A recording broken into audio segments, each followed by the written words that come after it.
ओम शांति। आज 3 फरवरी 2026 की बाबा की साकार मुरली है। मुरली के महावाक्य हैं, मीठे बच्चे, तुम्हें याद में रहने का पुरुषार्थ जरूर करना है, क्योंकि याद के बल से ही तुम विक्रमाचित बनेंगे। प्रश्न है, कौन सा ख्याल आया तो पुरुषार्थ में गिर पड़ेंगे? खुदाई खिदमतगार बच्चे कौन सी सेवा करते रहेंगे?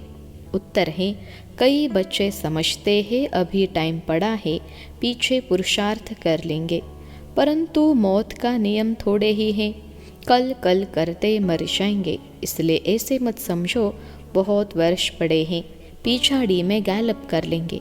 यह ख्याल और ही गिरा देगा। जितना हो सके याद में रहने का पुरुषार्थ कर श्रीमत पर अपना कल्याण करते रहो। रूहानी खुदाई खिदमतगार बच्चे रूहों को सैल्वेज करने, पतितों को पावन बनाने की सेवा करते रहेंगे। गीत है ओम नमः शिवाय, ओम शांति। यह तो बच्चों को समझाया गया है। निराकार बाप साकार भी कर कोई भी कर्म नहीं कर सकते हैं, पाठ बजा नहीं सकते। रूहानी बाप आकर ब्रह्मा द्वारा रूहानी बच्चों को समझाते हैं। योग बल से ही बच्चों को सतो प्रधान बनना है, फिर सतो प्रधान विश्व का मालिक बनना है। यह बच्चों की बुद्धि में है। कल्प कल्प बाप आकर के राजयोग सिखलाते हैं। ब्रह्मा द्वारा आकर आदि सनातन देवी देवता धर्म की स्थापना करते हैं, यानी मनुष्य को देवता बनाते हैं। मनुष्य जो देवी देवता थे सो अब बदल कर शूद्र पतित बन पड़े हैं। भारत जब पारसपुरी था तो पवित्रता, सुख, शांति सब थी। यह 5000 वर्ष की बात है। एक्यूरेट हिसाब किताब बाप बैठ समझाते हैं। उनसे ऊंच तो कोई है नहीं। सृष्टि व झाड़ जिसको कल्प वृक्ष कहते हैं, उसके आदि मध्य अंत का राज बाप ही बता सकते हैं। भारत का जो देवी देवता धर्म था वह अब प्राय लोप हो गया है। देवी देवता धर्म तो अभी रहा नहीं है। देवताओं के चित्र जरूर हैं, यह तो भारतवासी जानते हैं। सतयुग में लक्ष्मी नारायण का राज्य था। भले शास्त्रों में यह भूल कर दी है, जो श्री कृष्ण को लेकर द्वापर में ले गए हैं। बाप ही आकर भूले हुए को पूरा रास्ता बताते हैं। रास्ता बतलाने वाला आता है तो सब आत्माएं मुक्ति धाम में चली जाती हैं। इसलिए उनको कहा जाता है सर्व का सद्गति दाता। रचता एक ही होता है, एक ही सृष्टि है। वर्ल्ड की हिस्ट्री ज्योग्राफी एक ही है, वह रिपीट होती रहती है। सतयुग, त्रेता, द्वापर, कलयुग, फिर होता है संगम युग। कलयुग में है पतित, सतयुग में है पावन। सतयुग होगा तो जरूर कलयुग विनाश होगा। विनाश से पहले स्थापना होगी। सतयुग में तो स्थापना नहीं होगी। भगवान आएगा भी तब जब पतित दुनिया है। सतयुग तो है ही पावन दुनिया। पतित दुनिया को पावन दुनिया बनाने भगवान को आना पड़ता है। अब बाप सहज से सहज युक्ति बताते हैं। देह के सब संबंध छोड़ देही अभिमानी बन बाप को याद करो। कोई एक तो पतित पावन है ना। भक्तों को फल देने वाला एक ही भगवान है।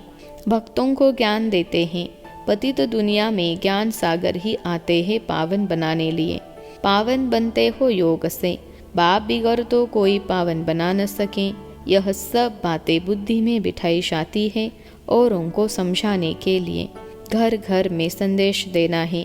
ऐसे नहीं कहना कि भगवान आया है। बड़ा युक्ति से समझाना होता है। बोलो वह बाप है ना, एक है लौकिक बाप, दूसरा है पारलौकिक बाप। दुख के समय पारलौकिक बाप को ही याद करते हैं। सुख धाम में कोई भी याद नहीं करते हैं। सतयुग में लक्ष्मी नारायण के राज्य में सुख ही सुख था। प्यूरिटी, पीस, प्रॉस्पेरिटी थी। बाप का वर्षा मिल गया फिर पुकारते क्यों? आत्मा शांति है, हमको सुख है। यह तो कोई भी कहेंगे वहाँ सुख ही सुख है। बाप ने दुख के लिए तो सृष्टि नहीं रची है। यह बना बनाया खेल है। जिनका पार पिछाड़ी में है, 2-4 जन्म लेते हैं, वह जरूर बाकी समय शांति में रहेंगे। बाकी ड्रामा के खेल से ही निकल जाए, यह हो नहीं सकता। खेल में तो सबको आना होगा। 1-2 जन्म मिलते हैं तो बाकी समय जैसे कि मोक्ष में है। आत्मा पाठधारी है ना, कोई आत्मा को ऊंच पाठ मिला हुआ है, कोई को कम, यह भी अभी तुम जानते हो। गाया जाता है, ईश्वर का कोई अंत नहीं पा सकते, बाप ही आकर अंत देते हैं, रचता और रचना के आदि मध्य अंत का।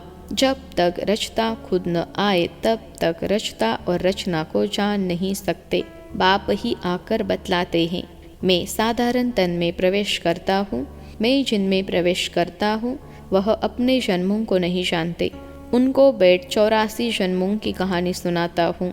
कोई के पाठ में चेंज नहीं हो सकती, यह बना बनाया खेल है, यह भी किसकी बुद्धि में नहीं बैठता है। बुद्धि में तब बैठे जब पवित्र होकर समझे। अच्छी रीति समझने के लिए ही 7 रोज भट्टी हैं, भागवत आदि भी 7 दिन रखते हैं। यहाँ भी समझ में आता है, कम से कम 7 दिन के सिवाय कोई समझ नहीं सकेंगे।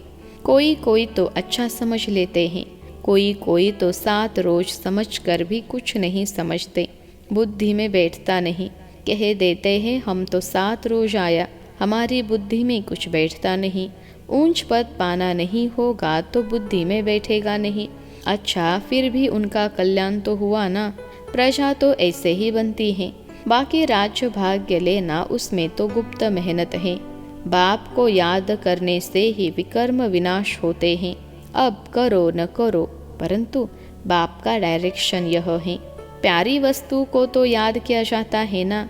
भक्ति मार्ग में भी गाते हैं, हे पतित पावन आओ। अब वह मिला है, कहते हैं मुझे याद करो तो कट उतर जाएगी। बादशाही सहज थोड़े ही मिल सकती, कुछ तो मेहनत होगी ना।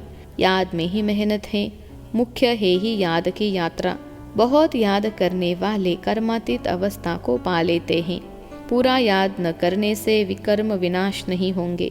योग बल से ही विकर्माजित बनना है, आगे भी योग बल से ही विकर्मों को जीता है। लक्ष्मी नारायण इतने पवित्र कैसे बने जबकि कलयुग अंत में कोई भी पवित्र नहीं है। इसमें तो साफ है यह गीता के ज्ञान का एपिसोड रिपीट हो रहा है। शिव भगवानुवाच, भूले तो होती रहती है ना, बाप ही आकर भूल बनाते हैं। भारत के जो भी शास्त्र हैं वह सब हैं भक्ति मार्ग के। बाप कहते हैं मैंने जो कहा था वह किसको भी पता नहीं है। जिन्हों को कहा था उन्होंने पद पाया, 21 जन्मों के प्रारब्ध पाए, फिर ज्ञान प्राय लोप हो जाता है। तुम ही चक्र लगाकर आए हो, कल्प पहले जिन्होंने सुना है वही आएंगे। अभी तुम जानते हो हम सैम्पलिंग लगा रहे हैं मनुष्य को देवता बनाने का। यह है देवी झाड़ का सैम्पलिंग। वो लोग फिर उन झाड़ों का सैम्पलिंग बहुत लगाते रहते हैं। बाप आकर कॉन्ट्रास्ट बताते हैं। बाप देवी फूलों का सैम्पलिंग लगाते हैं, वे तो जंगल का सैम्पलिंग लगाते रहते हैं। तुम दिखाते भी हो कौरव क्या करत भय, पांडव क्या करत भय। उनके क्या प्लान हैं और तुम्हारे क्या प्लान्स हैं। वो अपना प्लान बनाते हैं कि दुनिया बढ़े नहीं। फैमिली प्लानिंग करे जो मनुष्य जास्ती न बढ़े, उसके लिए मेहनत करते रहते हैं। बाप तो बहुत अच्छी बात बताते हैं, अनेक धर्म विनाश हो जाएंगे और एक ही देवी देवता धर्म की फैमिली स्थापन करते हैं। सतयुग में एक ही आदि सनातन देवी देवता धर्म की फैमिली थी और इतनी फैमिलीज थी नहीं। भारत में कितनी फैमिली हैं? Gujarati family, Maharashtrian family. वास्तव में भारतीयों की एक फैमिली होनी चाहिए। बहुत फैमिलीज होगी तो ज़रूर आपस में खिटखिट ही रहेगी, फिर सिविल वार हो जाती है। फैमिली में भी सिविल वार हो जाती है। जैसे क्रिश्चियन की अपनी फैमिली है, उनकी भी आपस में लगती है। आपस में 2 भाई नहीं मिलते, पानी भी बांटा जाता है। सिख धर्म वाले समझेंगे हम अपने सिख धर्म वालों को जास्ती सुख दें। रग जाती है तो माथा मारते रहते हैं, जब अंत होती है तो फिर सिविल वार आदि सब आ जाती हैं, आपस में लड़ने लगते हैं। विनाश तो होना ही है, बॉम्ब्स ढेर बनाते रहते हैं। बड़ी लड़ाई जब लगी थी जिसमें 2 बॉम्ब्स छोड़े थे, अब तो ढेर बनाए हैं। समझ की बात है ना, तुमको समझाना है यह लड़ाई वही महाभारत की है। बड़े बड़े लोग जो भी हैं कहते हैं अगर इस लड़ाई को बंद नहीं किया तो सारी दुनिया को आग लग जाएगी। आग तो लगनी ही है, यह तुम जानते हो। बाप आदि सनातन देवी देवता धर्म की स्थापना कर रहे हैं। राजयोग है ही सतयुग का, वह देवी देवता धर्म अप्राय लोप है। चित्र भी बने हैं। बाप कहते हैं कल्प पहले मुहाफिक, जो विघ्न पड़ते होंगे वह पड़ेंगे। पहले थोड़े ही पता पड़ता है, फिर समझा जाता है कल्प पहले ऐसे हुआ होगा। यह बना बनाया ड्रामा है। ड्रामा में हम बंधे हुए हैं। याद की यात्रा को भूल नहीं जाना चाहिए। इनको परीक्षा कहा जाता है। याद की यात्रा में ठहर नहीं सकते हैं, थक जाते हैं। गीत है ना रात के राही, इसका अर्थ कोई समझ न सके। यह है याद की यात्रा, जिससे रात पूरी हो दिन आ जाएगा। आधा कल पूरा हो फिर सुख शुरू होगा। बाप ने ही मन मना भव का अर्थ भी समझाया है।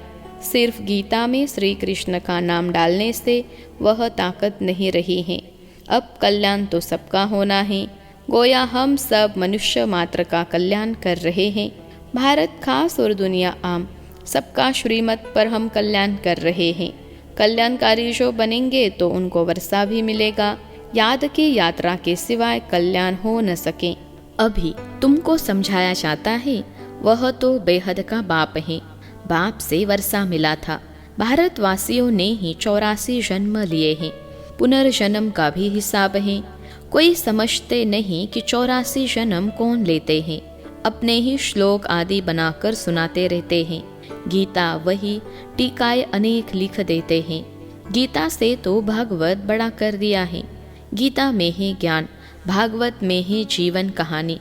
वास्तव में बड़ी गीता होनी चाहिए। ज्ञान का सागर बाप है, उनका ज्ञान तो चलता ही रहता है। वह गीता तो आधा घंटे में पढ़ लेते हैं। अभी तुम यह ज्ञान तो सुनते ही आते हो।